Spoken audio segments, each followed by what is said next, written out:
Ya.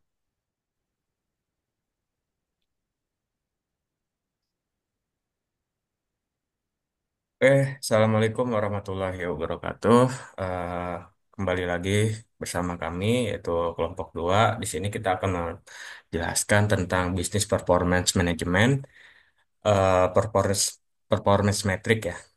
Dari kelas Business Intelligence, kami terdiri dari 2 orang, yaitu saya sendiri, Farhan Fajar Sidik, dan teman saya satu lagi, yaitu Hanif Nova Rafi. Oke, next.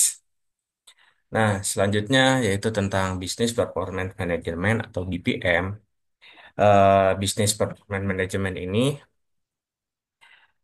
merupakan sistem berbasis real time untuk membantu manajer dalam mengidentifikasikan peluang, masalah, dan ancaman yang akan datang. BPM memungkinkan manajer untuk bereaksi secara cepat dengan menggunakan model dan kolaborasi. Selain itu, BPM juga dikenal dengan beberapa istilah lainnya seperti Corporate Performance Management, CPM, Enterprise Performance Management atau EPM, dan yang terakhir itu adalah Strategic Enterprise Management atau SEM. Dan next, untuk definisi BPM itu sendiri atau Business Performance Management itu adalah suatu pendekatan sistematis yang meningkatkan proses bisnis dalam sebuah organisasi agar menjadi lebih efektif, efisien, dan adaptif terhadap perubahan lingkungan secara mendadak. BPM mencakup perencanaan, perancangan, pelaksanaan, pemantauan, dan pengoptimalan proses bisnis. Tujuannya adalah untuk meningkatkan kinerja organisasi dengan mengelola dan memperbaiki proses-proses utama secara berkelanjutan. Dan menurut ahli, yaitu Dumas, eh, pada 2028 dia berpendapat business performance management is a discipline involving any combination of modeling, automation, execution, control, measurement, and optimization of business activity flow. Dan komponen utama BPM ini salah satunya yang menurut dari Dumas itu ada 4, yaitu desain, perancangan yang mengidentifikasikan proses ideal suatu bisnis. Terus yang kedua itu modeling atau pemodelan, mewakili proses dalam bentuk diagram atau virtual. Dan yang ketiga itu ada execution atau eksekusi yang artinya menerapkan proses dalam sistem nyata. Dan yang terakhir itu monitoring atau mengawasi kinerja proses. Dan yang terakhir ya, dan yang terakhir itu optimization atau pengoptimalan. Itu meningkatkan proses berdasarkan hasil pemantauan atau hasil monitoring. Dan menurut pendapat lain, komponen utama BPM itu terdiri dari 3 komponen utama. Yang pertama itu ada proses manajemen dan analitik terpadu, yaitu BPM mencakup serangkaian proses manajemen yang terintegrasi dalam sistem tertutup atau closed up, serta didukung oleh teknologi analitik. Dan yang kedua itu alat untuk menetapkan tujuan strategi. BPM menyediakan alat untuk membantu perusahaan dalam menentukan tujuan strategi dan mengukur kinerja bisnis terhadap tujuan tersebut. Dan yang terakhir itu pemantauan KPI. Oke, next. Nah, selanjutnya itu slide ketiga, atau keempat ya, slide keempat itu BPM versus BI. BPM versus BI ini atau bisa diartikan BPM itu sama dengan BI atau BPM ini tidak bisa dipisahkan dengan BI. Kenapa? Pertama, BPM adalah hasil perkembangan dari BI. BPM mengintegrasikan banyak teknologi, aplikasi, dan teknik dari BI. Dan selanjutnya itu ada kesamaan pasar atau segmen pasar, yang dimana perusahaan yang sama memasarkan dan menjual kedua konsep ini. Dan yang ketiga itu adalah BPM ini merupakan evolusi dari BI. BI telah berkembang sehingga menghilangkan banyak perbedaan awal antara keduanya. Misalnya BI dulunya fokus pada proyek di departemen, sekarang lebih luas ke seluruh perusahaan atau departemen yang lain. Terus BI juga sebagai elemen penting dari BPM. BPM merupakan komponen krusial dari BI merupakan komponen krusial dari BPM dan yang terakhir itu persamaan BPM dapat diartikan sebagai BI ya, plus perencanaan atau solusi solusi terpadu. Next, selanjutnya eh, how are we doing? Oke, selanjutnya adalah kerangka kerja komprehensif. Kerangka kerja yang komprehensif untuk memantau kinerja harus mencakup dua isu utama, yaitu what to monitor, faktor-faktor keberhasilan kritis atau critical success factor, di mana elemen-elemen penting yang harus dicapai agar organisasi berhasil dalam menjalankan strategi dan operasinya. Dan yang kedua adalah strategic goals and target atau tujuan dan target strategi. Itu sasaran jangka panjang yang ditetapkan oleh organisasi sebagai arah kinerja yang ingin dicapai. Dan yang kedua yaitu how to monitoring atau bagaimana cara memantaunya. Ini mencakup metode atau alat dan sistem yang akan digunakan untuk mengumpulkan dan menganalisis data performa seperti KPI atau Key Performance Indicator, dashboard, dan yang terakhir adalah sistem pelaporan. Pemantauan kinerja bukan hanya soal melihat hasil, tapi kita juga harus jelas apa yang dilihat dan bagaimana cara melihatnya. Ini penting agar organisasi bisa mengambil tindakan yang tepat berdasarkan data yang relevan. Oke, next. Dan selanjutnya yaitu sistem kontrol diagnosis. Sistem ini memiliki eh, beberapa faktor ya. Yang pertama itu adalah input, dan yang kedua itu proses untuk mengubah input menjadi output, dan yang ketiga itu standar atau tolak ukur atau benchmark untuk membandingkan outputnya, dan yang terakhir itu feedback channel untuk menyampaikan informasi tentang varians antara output dan standar sehingga dapat ditindaklanjuti. Next, dan selanjutnya yaitu uh, Petals of Variance Analysis atau istilahnya itu hal-hal fatal ketika menganalisis varian berganda. Yaitu pertama, kita itu terlalu fokus pada variasi negatif sehingga positif itu terabaikan. Dan yang kedua itu kurangnya perhatian pada varians positif. Dan yang terakhir kurangnya analisis terhadap asumsi yang lainnya. Next. Nah, mungkin ini salah satu contoh, yaitu adalah diagram dengan ada tiga garis ya, garis A sampai B dan garis dan C. Yang dimana garis A dan B ini menunjukkan kinerja bisnis yang stabil, tetapi tidak mengalami peningkatan yang signifikan.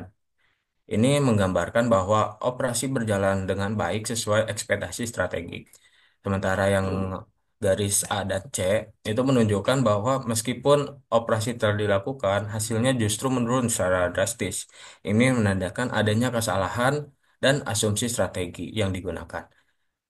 Eh, dengan demikian, jika bisnis hanya berfokus pada operasional, tetapi strategi dasarnya salah, maka hasil akhirnya bisa menurun secara signifikan, yaitu seperti garis A dan C. Dan kita itu harus memeriksa dan menyesuaikan strategi bisnis sama pentingnya dengan menjalankan operasional dengan baik. Sehingga jika bisnis hanya melihat hasil jangka pendek yang tampak stabil, yaitu diagram A dan B, bisa jadi ada masalah strategi yang tidak terdeteksi sehingga terlambat. Oke, next.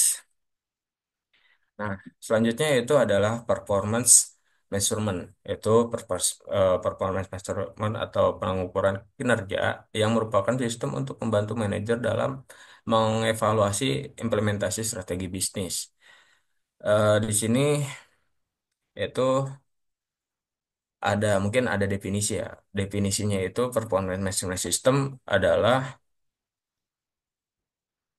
sistem ini membantu manajer dalam melacak implementasi strategi bisnis. Caranya dengan membandingkan hasil aktual dengan tujuan dan sasaran strategi yang ditetapkan. Metode yang dapat digunakan ialah dengan menggunakan metode perbandingan sistematis, yang dapat menunjukkan kemajuan dan kekurangan dalam mencapai tujuan bisnis. Dan selanjutnya yaitu ada si strategic impact measurement, yaitu ada dua, itu intermediate outcome dan yang terakhir itu ada end outcome.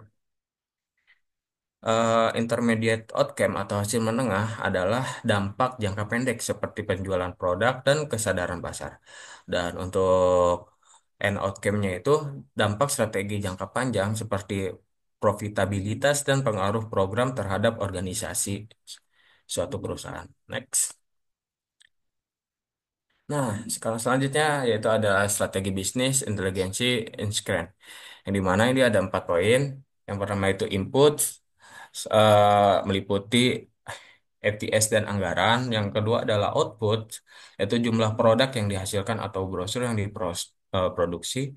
Yang ketiga ada proses, yaitu input, waktu siklus, dan biaya per unit. Dan yang terakhir itu adalah project, yaitu jadwal, sumber daya, ruang lingkup, dan resiko yang mempengaruhi operasional suatu organisasi. Oke, next. Nah, mungkin ini adalah salah satu contoh ya, suatu bisnis. Salah satunya itu adalah contoh bisnis kopi. Inputnya itu sumber daya yang digunakan dalam bisnis kopi seperti biji kopi, air, waktu kerja karyawan, dan biaya penyimpanan. Untuk prosesnya itu fokus pada efisiensi pembuatan kopi seperti prosedur pembuatan dan konsistensi peralatan.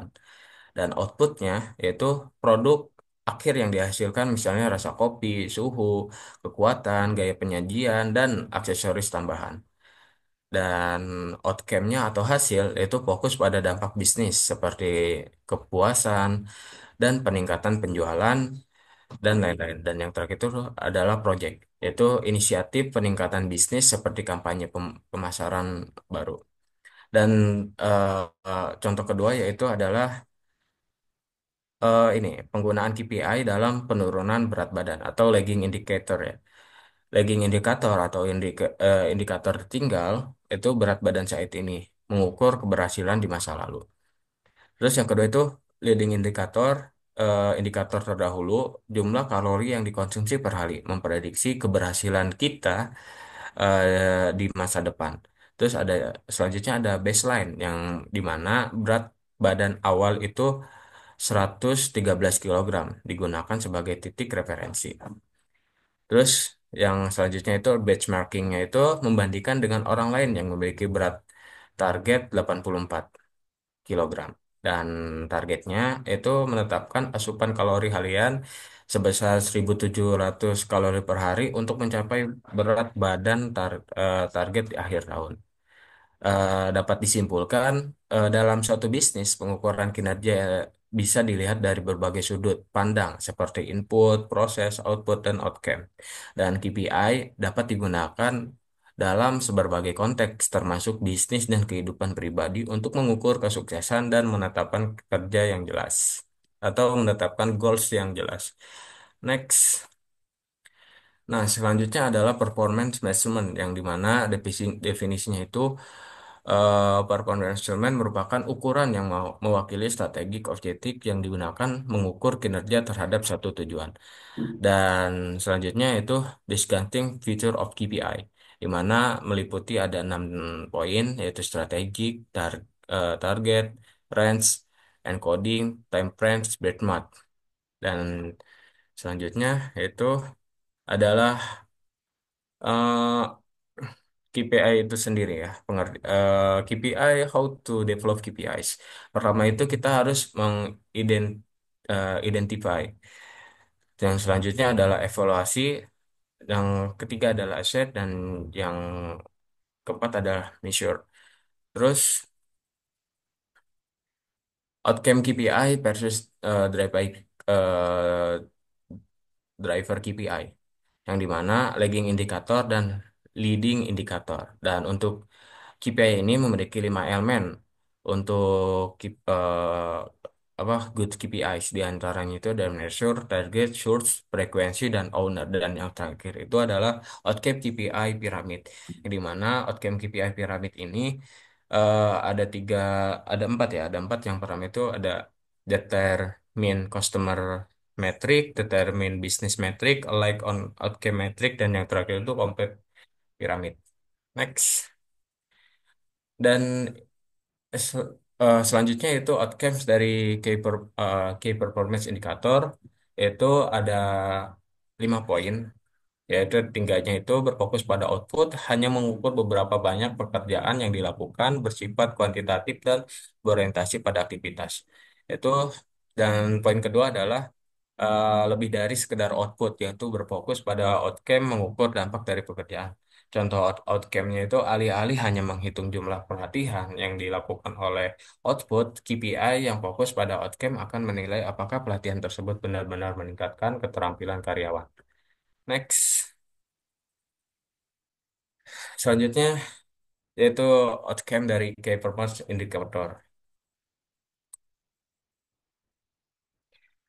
KPI biasanya fokus pada hasil kerja dan efisiensi proses, tapi KPI lebih bermanfaat adalah yang menunjukkan hasil akhir atau dampak nyata dari kerja organisasi. Dan ini membantu melihat seberapa besar kontribusi kerja terhadap perubahan yang diinginkan. Oke, next selanjutnya akan dijelaskan oleh teman saya.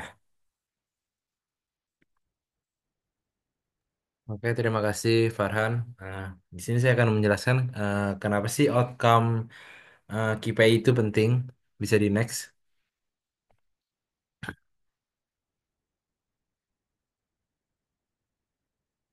Bisa di next Farhan.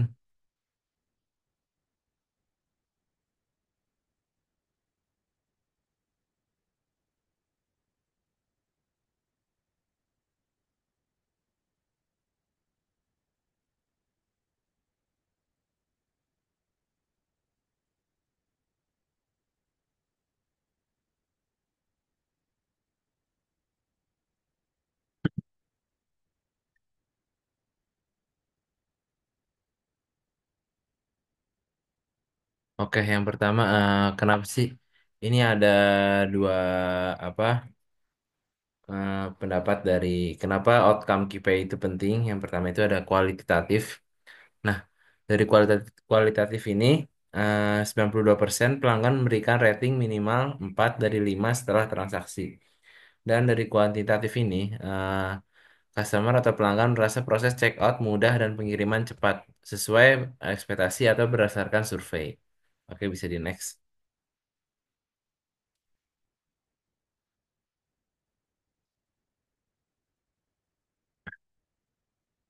Nah, di sini ada tips saat menentukan KPI. Yang pertama itu, kita harus paham apa itu tujuan dari programnya. Yang kemudian itu, eh, yang kedua itu ada apa perubahan yang ingin dicapai dari sebuah KPI itu. Kemudian yang ketiga itu kumpulkan data dari hasil nyata atau contohnya itu seperti misalnya ada sebuah toko online sepatu. Nah, datanya itu misalnya berapa sih penjualan setiap per bulannya itu. Nah, itu seperti itu. Contoh KPI-nya. Oke, bisa di next. Nah, KPI paling umum KPI paling umum dalam bisnis itu yang pertama itu ada pertumbuhan pendapatan. Nah, seberapa besar peningkatan pemasukan, kemudian pendapatan per klien. Nah, itu biasanya rata-rata penghasilan dari tiap pelanggan. Kemudian yang ketiga itu ada margin laba. Seberapa besar keuntungan bersih ya atau keuntungan kotornya. Nah, belum belum slide sebelumnya.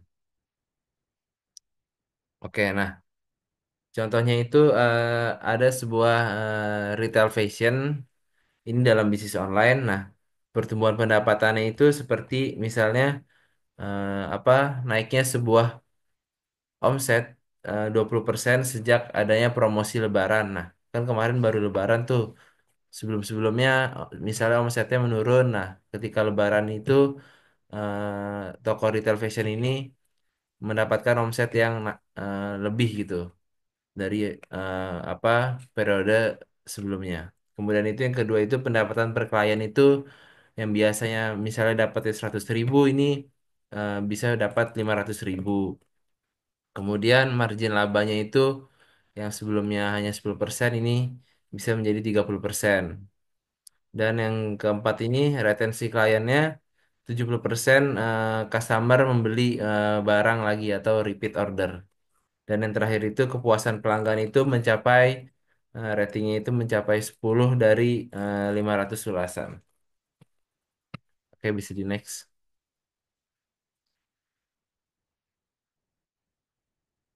Nah, KPI paling umum dalam bisnis itu yang pertama itu ada tingkat retensi klien. Nah, seberapa banyak pelanggan tetap membeli. Nah, ini paling penting ini. Kemudian kepuasan pelanggan, seberapa banyak pelanggan tetap membeli. Nah, kesimpulannya itu, jadi outcome KPI ini menunjukkan hasil nyata, bukan cuma aktivitas, dan KPI, KPI itu umum sangat membantu bisnis untuk bertumbuh dan berkembang.